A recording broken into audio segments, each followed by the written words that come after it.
наврӯзи оламафрӯз дар минтақаи Урали ҷанубӣ ҳамватанони моро ба ҳам овард. наврӯзи байналмилалӣ дар шаҳри Челябинск бо ибтикори созмони тоҷикони вилояти Челябинск дар толори донишгоҳи давлатии аграрии Урали ҷанубӣ баргузор гардид. дар намоишгоҳи идона дастархони тоҷикӣ бо ҳафтсину ҳафтчин таомҳо ва шириниҳо оро ёфта буд.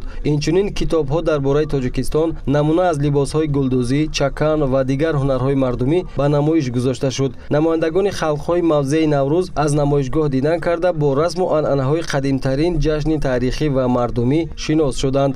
баъд аз суханронӣ ва табрики якдигар дар доираи шарикӣ ва ҳамдигарфаҳмии комил байни идороти консулӣ ва халқу миллатҳо барномаи бошукӯҳи консертӣ доир гардид. ҳамин тавр соли нави аҷдодӣ дар маркази вилояти Челябинск, шаҳри Челябинск бо иштироки беш аз 300 нафар ҳамватанони бурунмарзӣ, меҳмонон ва намояндагони кишварҳои ҳавзаи Наврӯз дар сатҳи баланд баргузор гардид. дар интиҳои чорабинӣ ҳама иштирокчиён бо хӯроки миллии тоҷикон, оши палов меҳмондорӣ карда шуданд.